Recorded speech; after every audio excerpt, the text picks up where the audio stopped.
இனி ஒரு விதி செய்வோம் நேர்கள் எல்லோருக்கும் வணக்கம். நான் உங்கள் லவனித். இன்னைக்கு நம்ம கூட இனி ஒரு ரஜினி மேம்க்காக அவங்க தான் பேச போகிறோம். மேம், இன்னைக்கு நம்ம வந்து சீமான் அவர்களுடைய அரசியல் முகத்தை வந்து பார்த்துக்கிட்டு இருக்கோம். ஆல்ரெடி 2024 தேர்தல் முடிஞ்சு 2026 தேர்தலுக்கு ஆயத்தமாயிட்டு இருக்காங்க. முதல்ல சீமானுடைய அரசியல் பயணத்தை பற்றி பேசணும் அப்படின்னா, தமிழ் தேசியம் அப்படின்ற ஒரு ஐடியாலஜி எடுத்து முன்வைக்கிறாங்க. யாருமே பேசாத ஒரு ஐடியாலஜியாக இருக்குது. அண்ட் தமிழகத்துக்கு ரொம்ப புதுசுன்னெலாம் சொல்ல மாட்டோம். பட் ஆனால் தேசிய அரசியல் பேசக்கூடிய ஒரு இடத்துல, திராவிட அரசியல் பேசக்கூடிய ஒரு இடத்துல தமிழ் தேசியம் அப்படின்ற ஒரு கருத்தியல் சார்ந்த இந்த அரசியல் எத்தனை மக்களுக்கு போய் சேரும்? அண்ட் இது வந்து ஆட்சி மாற்றத்துக்கு ஒரு ஊந்துதலாக இருக்கும்னு நினைக்கிறீங்களா? ஆமாம், எப்போவுமே வந்து ஒரே விஷயங்கள் வந்து நடந்துக்கிட்டே இருக்குன்றது எதிர்பார்க்க முடியாது. வெற்றி முகம் வந்து இன்னைக்கு இந்த 2000 வருஷங்கள் நீங்கள் பார்த்தீங்க அப்படின்னா, பிரிட்டிஷ் சாம்ராஜ்யம் கூட ஒரு 300-400 ஆண்டுகள் தான். அதுக்கு மேலே தொடர முடியாது. ஒரு நாட்டுக்குள்ளார இருக்கிறது வந்து ஒரு 20 வருடம் 30 வருடம், மேக்ஸிமம் 50 வருடம் கண்ட்ரோல் எடுத்துகிட்டு வந்தால் தான். அதுவுமே வந்து ஒரு புரட்சி வெடிக்கும் போது அதுவுமே மாறும். அப்போது மக்களுக்கு வந்து தன்னுடைய பாதுகாப்பு உணர்வை வந்து தட்டி விடுற மாதிரி எது நடந்தாலும் அதுக்கான எதிர்வினையை ஆற்றதான் செய்வாங்க. ஸோ இங்கே பொறுத்த வரைக்கும் நமக்கு திராவிடம்ங்கிறது வந்து ஒரு த்ரெட்டு தான். இந்த கரண்ட் இதில் அது த்ரெட்டா இல்லையா, நமக்கு உண்மையிலேயே அது வந்து நம்மளை பயமுறுத்துதா, இல்லை நமக்கு உண்மையிலேயே நம்மளை வீழ்ச்சி அடைய வைக்குதாங்கிற உணர்வு வந்து நம்மக்கிட்ட இருந்ததில்லை. நம்ம நம்பினோம், கண்ணை மூடிட்டு நம்ம நம்பினோம். இந்தி எதிர்ப்புன உடனே சரி, ஓகே, நமக்கான அரசியல் தான் இது, ஏன்னா தமிழ் நமக்கு வேணும் இல்லையா. ஆனால் பார்த்தீங்கன்னா தமிழை எடுத்துகிட்டு ஆங்கிலத்தை தான் நிறைய கொடுத்துருக்காங்க. இப்போ நம்மளே பேசும்போது நிறைய ஆங்கில வார்த்தைகள் வருது. நம்மளால் அதை ஒதுக்கியும் பேச முடியல. ரொம்ப சிரமப்பட்டு தான் நம்ம வந்து தூய தமிழில் பேசுகிறதுக்கு முயற்சி பண்ணிகிட்டு இருக்கோம். அப்போ இதுவே வந்து தமிழினமாக தமிழருக்கு வீழ்ச்சின்னு சொல்லுவேன் நான். மொழி தான் நம்மளுடைய முதல் அடையாளம் இல்லையா. அப்போ அந்த அடையாளத்துலேருந்து இவங்க நகர்த்திட்டாங்க. இதை உணரும் போது ஒருத்தர் வந்து அதை வெளியே கொண்டு வராரு. அதுவும் எப்படி, எந்த இடத்துலேருந்து அது வந்து பிரசவிக்குது அப்படின்னா, வெறும் மரணத்தில் இருந்து நம்மளுடைய மக்கள் வந்து கொல்லப்பட்டாங்க. நீங்கள் அந்த சிடி பார்த்தீங்களான்னு தெரியல. ஈழம் படுகொலை நடந்த அந்த சிடி எனக்கு வாய்ப்பு கிடைச்சது. இப்போ அது கிடைக்க மாட்டேங்குது. அது இருந்ததுன்னு வச்சுக்கோங்களேன், நம்மளுடைய தமிழ் மக்கள், இந்த திராவிடம் பேசி தெரியுற தமிழ் மக்கள் வந்து மனசு முழுக்க நம்மள மாதிரி மாறிடுவாங்க. அதில் பார்த்தீங்க அப்படின்னா எவ்வளவு தூரத்துக்கு வன்முறையை கையாள முடியுமோ, பெண்களுக்கு வந்து ரொம்ப இழிவா, ஆண்களையுமே இழிவா, அதே மாதிரி நிர்வாணப்படுத்தி எல்லாத்தையும் தாண்டி ஒரு ரொம்ப நெருக்கதியாக நிற்க வச்சு கொன்றதுன்றது வந்து நம்மளால் ஏற்றுக்கவே முடியாத ஒரு விஷயம். அப்போ அந்த இறப்புலேருந்து தான் வந்து இந்த தமிழ் தேசியம் உயிர்த்துச்சு. அதுக்கு முன்னாடி தமிழ் தேசியம் பேசினவங்க இல்லையான்னு கேட்டிங்கன்னா இருந்தாங்க, ஆனால் எடுபடலை. எப்போவுமே ஒரு விதை வந்து மண்ணில் விழுந்தாதான், மடிஞ்சாதான் அது வந்து முளைக்கும்னு சொல்லுவாங்க. அந்த மாதிரி தமிழ் தேசியத்துக்காக உயிரை விட்டவங்க வந்து நமக்கு லட்சக்கணக்கில் இருக்காங்க. நம்மளுடைய ஈழத்தமிழர்கள், அவங்க நம்ம உறவு தானே. அவங்க வேற தேசம் சொல்ல வச்சது வந்து இந்த அரசு, பிரிட்டிஷ் அரசு. உண்மையில் அவங்க நம்மளுடைய தேசம்தான், பிரிவினை பண்ணது அவங்க. ஆனாலும் அவங்களுடைய நம்முடைய உறவுகள் தான். அப்போ அந்த தாக்கத்திலேருந்து இது வெளியில் வந்ததுனால இதுக்கு வீழ்ச்சி கிடையாது, தமிழ் தேசியத்துக்கு வீழ்ச்சி கிடையாது. என்னைக்கு இருந்தாலும் அது வளர்ந்துகிட்டே தான் போகும். அப்போ அந்த வளர்றதுக்கான ஒரு பெரும் ஆற்றலாக இருந்தது வந்து அண்ணன் சீமான். அதில் எந்த மாற்று கருத்தும் இல்லை. அந்த கருத்தை உள்வாங்கிய அத்தனை பேரும் சரி, இதுதான் தமிழ் தேசியம். தமிழ் தேசியம்னா என்ன? தமிழருக்கான உரிமைகளை வந்து மீட்டெடுக்கிறது, அதை மீட்டெடுத்து அதை தக்க வச்சுக்கிறது தான் தமிழ் தேசியம். நம்மளுடைய கலாச்சாரம், நம்மளுடைய பண்பாடு, நம்மளுடைய வாழ்வியல், நம்மளுடைய மருத்துவம், இது எல்லாமே வந்து we have to acquire it back. இது எல்லாத்தையும் திருப்பி சீமான் அவர்கள் மீட் எடுப்பாருன்ற நம்பிக்கை உங்களுக்கு இருக்கா? ஏன்னாக்கா நம்ம வந்து அவர் சொல்லக்கூடிய தத்துவங்களாக இருக்கட்டும், சித்தாந்தங்களாக இருக்கட்டும், திட்டங்களாக இருக்கட்டும், அதெல்லாம் வந்து பொதுவெளியில் சமூக வலைத்தளங்கள்லாம் பார்க்கும்போது இதெல்லாம் எப்படி சாத்தியமாகும் அப்படின்ற மாதிரி ஒரு பார்வை இல்லை. சாத்தியப்படுத்திய நாடுகள் இருக்குல்ல, கண்டிப்பாக சாத்தியப்படுத்திய நாடுகள் இருக்கு. அதை வந்து ஒரு உதாரணமாக சொல்லி தான் இவர் சொல்கிறாரு. இப்போ வந்து ஆடு மாடு மேய்ப்பு வந்து அரசு பண்ணின்ற போது அதை சாதித்தவர்கள் இருக்கிறாங்க. அதனால் நம்ம வந்து அதை சாதிக்க முடியாதுன்றது எதுவுமே இல்லை. அடிப்படையாக ஒரு மனிதனுக்கு தேவையானது இருக்க இடம், உண்ண உடை, குடிக்க நீர், இது தாண்டி தான் எல்லாமே. இப்போ இந்த அடிப்படையை நம்மக்கிட்ட வந்து பறிக்கப்பட்டு இருக்குல்ல. அப்போ அது பறிக்கப்பட்டு யாரால் பறிக்கப்பட்டது அப்படின்னா சுயநல அரசியல்வாதிகளால் பறிக்கப்பட்டு இருக்கு. ஒருத்தன் பணம் பண்ணணும்னு நினைக்கிறவன் அவனே வந்து எல்லாத்தையும் பண்ணிக்கிட்டு இருக்கான். அப்போ அவனுக்கு ஆதரவாக இருக்கிற அரசை வச்சுக்கிட்டு என்ன பண்ணுறது? அப்போ அந்த ஆதரவு நிலைப்பாடுலேருந்து ஷிஃப்ட் பண்ணுறேன். இப்போ கோவிட்ஷீல்டு ஒரு பெரிய ஒரு இஷ்யூவாக போயிட்டுருக்கு. இந்த கோவிட்ஷீல்டு நீங்கள் எடுத்தீங்களா வேக்சினேஷன்? நான் எடுக்கல. என்ன சொல்கிறது, பிடிவாதமாக இருந்தேன். என்னுடைய பசங்க கூட வெளிநாடு போகிறதுக்கு தேவைப்படும் அப்படின்றப்போ ஐ செட் நோ கோவிஷீல்டு. அதுக்கு காரணம் என்னன்னு கேட்டிங்க அப்படின்னா, ஒவ்வொரு மனிதனுடைய உடலில் இயல்பாகவே வந்து எதிர்ப்பு சக்தி இருக்குது. எதையுமே எதிர்கொள்கிற அந்த ஒரு இம்யூன் சிஸ்டம் நம்மக்கிட்ட இருக்குது. அந்த இம்யூன் சிஸ்டமை நம்ம வந்து ஆக்சுவலி இந்த சோப்லாம் சொல்கிறாங்க 100% 99% ஜெர்ம்ஸை வந்து அகற்றுது. ஆக்சுவலி அது தவறு தெரியுமா?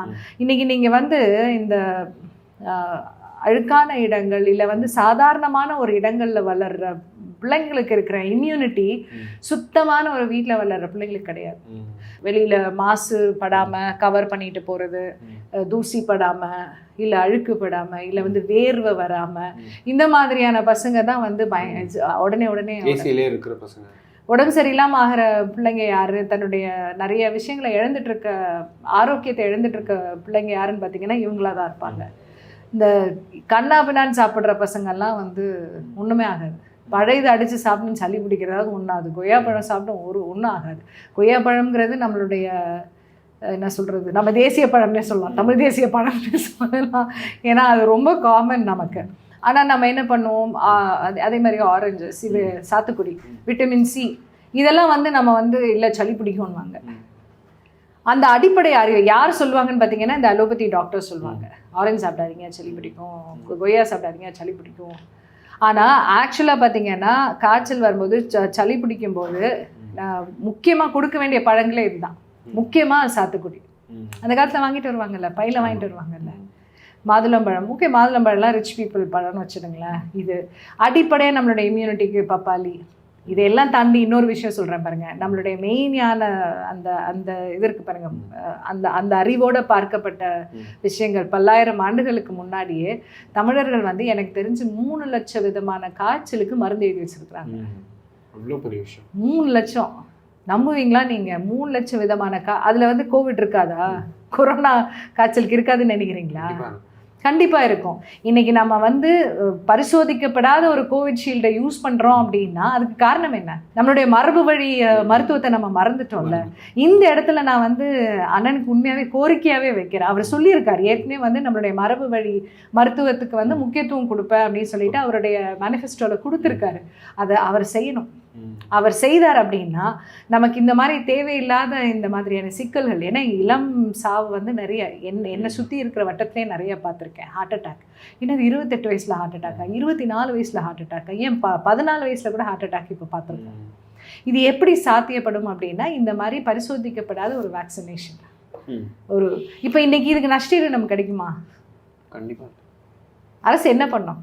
அப்போ அன்னைக்கு நான் கேள்வி கேட்டேன். நான் இல்லை அதை கொடுக்கக்கூடிய கம்பெனியே டைரெக்டாக ஒத்துக்கிறாங்க அப்படின்றப்போ அப்போ அதில் ஏதோ எத்தனை பேருக்கு நீ இன்னைக்கு 100 கோடி பேர் இங்கே போட்டிருக்காங்க அப்படிங்கிறாங்க, நீ எப்படி நஷ்டஈடு கொடுப்ப? அப்போ ஒரு அரசாங்கமே வந்து தவறாக வந்து நம்மளை வழி நடத்தியிருக்கு. நம்ம உடம்பு அது ஏற்றுங்க. என்ன இப்போ ஒரு எக்ஸ்கியூஸ் என்ன சொல்லியிருக்காங்கன்னா, அந்த யாருக்கு பாதிச்சிருக்கு அப்படின்னா ஏற்கனவே ஒரு பிரச்சனை உள்ளவங்களுக்கு, இந்த மாதிரி ஏதாவது ஒரு பிரச்சனை உள்ளவங்களுக்கு தான் பாதிச்சிருக்குன்னு.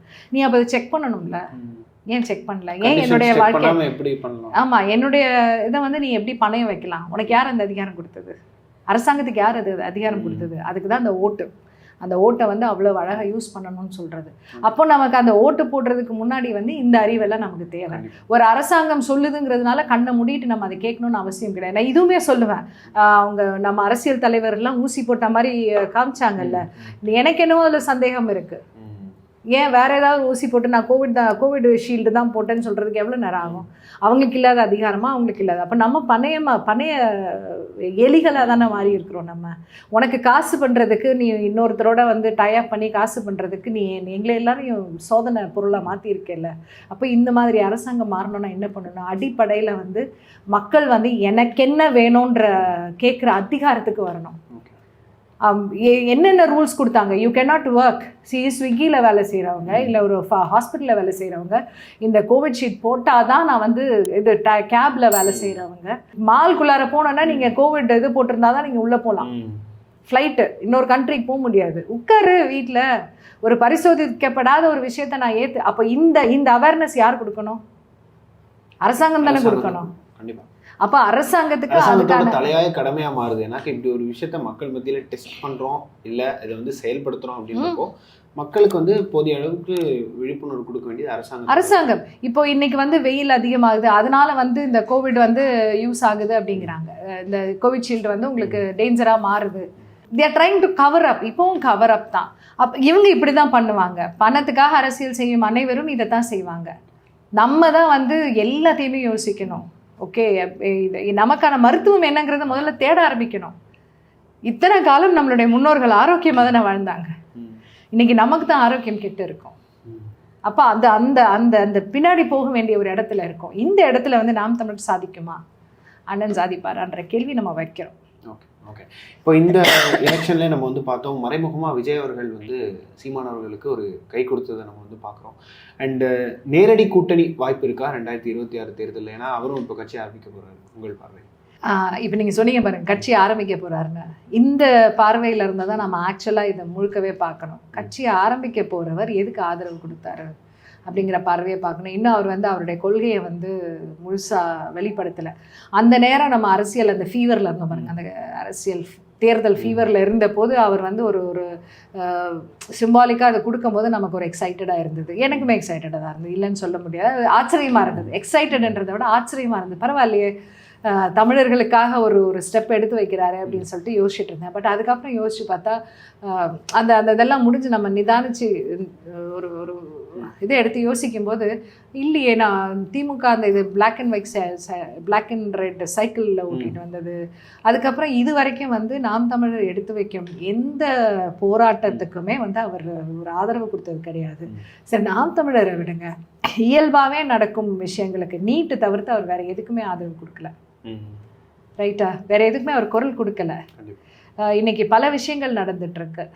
இந்த பரந்தூர் விமான நிலையம் கட்டுறதா இருக்கட்டும், இல்லை வந்து இந்த வேங்கை வயல் விஷயமே இருக்கட்டும், இஸ் நெவர் கொஸ்டின் எனிதிங். அப்போ கொஸ்டின் பண்ணாத ஒருத்தர் வந்து எப்படி திடீர்னு ஒரு ஆதரவு கரம் நீட்டுறாரு அப்படிங்கிறத நம்ம யோசிக்க வேண்டிய இடத்துல இருக்கோம். இளைஞர்கள் அவரை வந்து ஒரு பிம்பமாக பார்க்குற நிறைய படங்கள், ஐ திங்க் அந்த தண்ணி பிரச்சனை உள்ள ஒரு படம் ஒன்று, கத்தி, அது பார்த்தீங்கன்னா முழுக்க முழுக்க அண்ணன் சீமான் பேசக்கூடிய வசனங்கள் தான் அங்கே அதில் வசனமாக வந்திருக்கு, பேசியிருக்காரு. அப்போது அதை பார்த்து அதுதான் விஜய் அப்படிங்கிற ஒரு ஒரு ஒரு எண்ணத்தில் மக்கள் இருக்கலாம். இப்போ அவர் வந்து இந்த முதியோர்களுக்கான கல்வி ஒன்று ஆரம்பிச்சிருக்காரு. அதே மாதிரி அங்கங்கே வந்து புத்தக இது ஆரம்பிச்சிருக்காரு. இதெல்லாம் நைஸ், நல்லா தான் இருக்குது பார்க்குறதுங்க. ஆனால் பணம் உள்ளவர், படைபலம் உள்ளவர், அவருக்கான ரசிகர் கூட்டம் இருக்கும்போது இதை பண்ணுறது ஒன்றும் பெரிய விஷயம் கிடையாது. He is in the industry for 25-30 years now, 30 years கிட்டத்தட்ட இருக்கார். அப்போ இது வந்து ஒரு பெரிய ஒரு சாதனை கிடையாது. இவர் செய்திருக்க சாதனை வந்து இப்போ செய்ததை விட பல மடங்கு அதிகமாக இருக்கணும் அரசியலுக்கு வரணும்னா. இன்னைக்கு வந்து இப்போ சீமான் அண்ணனும் சரி, இவரும் சரி, 2 பேரும் ஒரு கூட்டணியே வராங்கன்னா யார் முதல்வர் வேட்பாளர்? இந்த கேள்வி இருக்குல்ல. கண்டிப்பாக. அதே மாதிரி நான் 2026 தேர்தலில் எதிர்கொள்ள போறேன்னு சொல்லியிருக்காரு. எதிராக நிற்பாரா இல்லை வந்து கூட்டணியாக நிற்பாரு? கூட்டணியாக நின்னாலும் அது ஒரு ரிஸ்க்கு தான், எதிராக நின்னாலும் ரிஸ்க்கு தான். கூட்டணியாக நின்னா எதுக்கு ரிஸ்க் அப்படின்னா, அடுத்த தேர்தலில் வந்து களம் பிரியும். எதிராக நின்னா அதில் இப்போவே வாக்கு பிரியும். அப்போது உங்களுடைய சித்தாந்தங்கள் என்ன அப்படிங்கிற, இப்போ இவர் வந்து உண்மையிலே வந்து நான் ஒரு தமிழர்களுக்கான ஒரு ஒரு அரசியலை கொடுக்கணும்னு நினச்சிருந்தா இன்னைக்கு ஏற்கனவே இருக்க ஒரு கட்சியில் வந்து அவர் இணைஞ்சிருக்கலாம். நாம் தமிழர்லையும் ஆதரவு கொடுத்துருக்கலாம். நான் வந்து எப்போவுமே ஒரு பெரும்பான்மை அரசியல் இருக்கக்கூடாதுன்னு நினைக்கிற ஆள் நான். பெரும்பான்மை எவ்வளோ பவர் நமக்கு இருக்கோ அவ்வளோ வந்து அதை தவறாக யூஸ் பண்ணுற ஒரு சூழல் வருங்கிறதுனால பெரும்பான்மை அரசியல் இருக்கக்கூடாதுங்கிறது நான் ரொம்ப தெளிவாக இருக்கேன். ஆனால் நமக்கான அரசியல் இருக்கணும். அப்போ நமக்கான அரசியல் முதல் கட்டமாக வந்து நம்ம அமைக்கிறது இப்போதைக்கு நமக்கு இருக்கிற ஒரே கட்சி நாம் தமிழர் தான். இதை நான் ஆணித்தரமாக சொன்னேன். வேற எந்த கட்சியும் கிடையாது. தமிழ் தேசிய அரசியலை தமிழ் மக்களுக்கு அவங்க நாளைக்கு இதை செய்ய போகிறாங்களான்றது எனக்கு தெரியாது. நாளைக்கு வந்து நீங்கள் சப்போர்ட் பண்ணீங்களா, அவங்க செய்யலையேன்னு கேள்வியெல்லாம் நீ கேட்கக்கூடாது. இன்னைக்கு இருக்கிற இவங்க மட்டும்தான் சாத்தியப்படுங்கிறதுனால நம்ம அந்த ஆதரவை கொடுக்குறோம். இந்த கருத்தியல் மட்டும்தான் நமக்கான கருத்தியல்ன்றதால அந்த முழு ஆதரவை நம்ம கொடுக்குறோம்.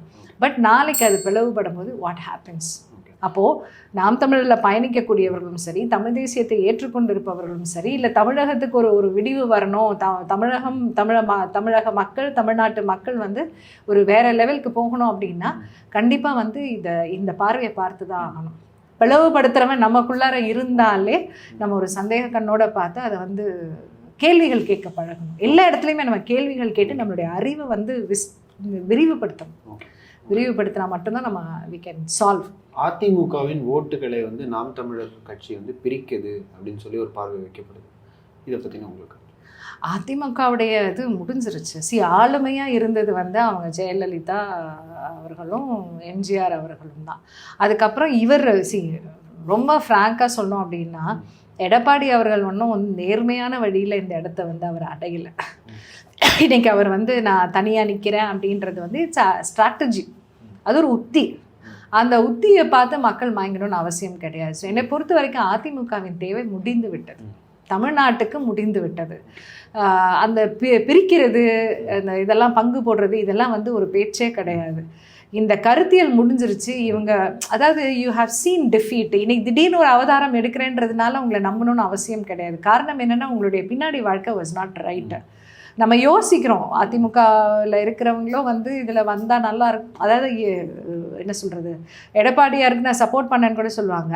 அந்த மோமெண்ட்டு தான் ஒரு மகிழ்ச்சி. ஓகே, எந்த கூட்டணியும் இல்லைங்கிற ஒரு மகிழ்ச்சி நமக்கு இருக்குது. அதனால் ஓகே பரவாயில்ல அதிமுக. ஆனால் டிப்பிக்கலாக சொல்லணும் அப்படின்னா அதிமுக வந்து இனி நமக்கு தேவை கிடையாது. எப்படி வந்து நமக்கு திமுக தேவையில்லைன்னு நினைக்கிறோமோ அதே மாதிரி அதிமுகவும் நமக்கு தேவையில்லை, பாஜக நமக்கு தேவையே இல்லை. எப்படி திமுகவுக்கு எதிராக அதிமுகவோ அதே மாதிரி நாம் தமிழருக்கு எதிராக இன்னொரு தமிழ் தேசிய கட்சி வந்தால் தான் நம்மளுடைய தமிழ்நாடு உருப்படும். கடைசியாக ஒரு கேள்வி. வடலூரில் ஒரு பெருவழி போராட்டம் வந்து இப்போ போயிட்டுருக்கு. நாம் தமிழர் கட்சியிலேருந்து பல பேர் அதுக்கு முனைப்பாக செயல்பட்டு இருக்காங்க. அங்கே ஒரு பெருவழி வர வேண்டாம், அங்கே ஒரு பன்னாட்டு மையம் தேவையில்லை அப்படின்னு சொல்லி ஆளும் திமுக அரசை எதிர்த்து போராடிட்டு இருக்காங்க. உங்களுடைய எல்லாத்தையுமே கமர்ஷியல் ஆக்குறதுங்கிறது வந்து அது ஒரு நோயாயிடுச்சு. எதை கமர்ஷியல் ஆக்கணும். ஒரு இடம் இருக்குது அப்படின்னா அந்த இடத்துல ஒரு பில்டிங் இருந்தால் தான் வந்து அந்த இடம் பயன்பாடு இருக்குன்னு நினைக்கிறாங்க பாருங்க. இதுவே வந்து அடிப்படை முட்டாள்தனம். இப்போது நம்ம தண்ணி இல்லாமல் கஷ்டப்படுறோம். ஏன்? எல்லா இடத்துலையும் வீடை கட்டி வச்சாச்சு, கான்க்ரீட்டை கொட்டி வச்சாச்சு, வர்ற மழை தண்ணி வந்து என்ன சொல்கிறது, அதுக்கும் ஒரு வழியை போட்டு கடலில் கலக்கிற மாதிரி பண்ணியாச்சு. நிலத்தில் இறங்கணும்ல தண்ணி, நிலத்தடிக்குள்ளார தண்ணி போகணும்ல. அப்போ அது நமக்கு ஒரு ஓப்பன் ஸ்பேஸ் தேவைப்படுது இல்லையா? அந்த அதாவது அடிப்படையாக நமக்கு வந்து எதுக்கு நிலங்கள் இருக்கணும், எதுக்கு வந்து காடுகள் இருக்கணும், எதுக்கு சதுப்பு நிலங்கள் இருக்கணும் அப்படிங்கிறதே நமக்கு தெரிய மாட்டேங்குது. ஏன் ஏரிகள் அங்கங்கே இருக்குது அப்படின்னா, இந்த தண்ணியெல்லாம் போய் அங்கே நம்ம வாழும் இடத்துலையே வந்து தேங்கி நிற்கிறதுக்காக தான். அப்போ அது வந்து உங்களுக்கு என்ன சொல்ல, கிரவுண்ட் வாட்டர் இன்னைக்கு நம்ம நம்ம சென்னையிலே வந்து இப்போ பார்த்தீங்கன்னா கிரவுண்ட் வாட்டர் குறைஞ்சிச்சு, நிலத்தடி நீர் வந்து ரொம்ப குறைஞ்சி போச்சு.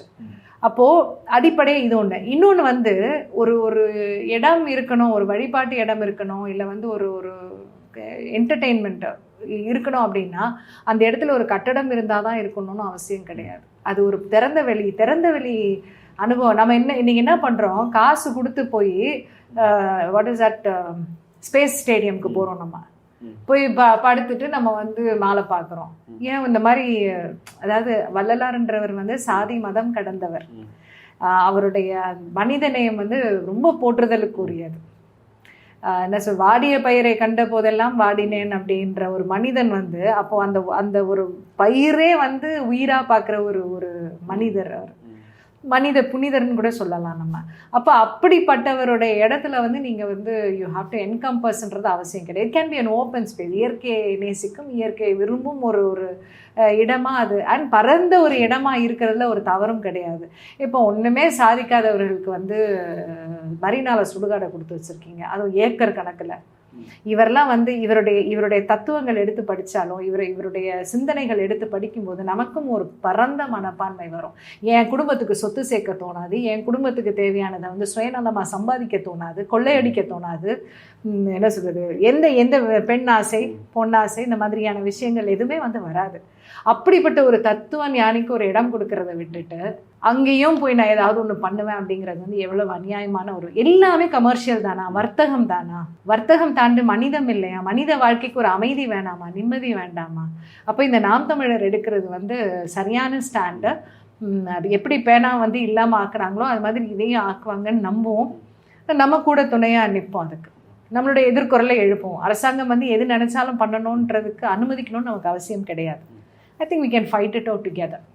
நாம் தமிழர் கட்சி சார்ந்த கருத்துக்கள், மக்கள் சார்ந்த கருத்துக்கள், அண்ட் அது மட்டும் இல்லாமல் நடந்து முடிஞ்ச தேர்தல் சார்ந்த கருத்துக்களை பகிர்ந்ததுக்கு ரொம்ப ரொம்ப நன்றி.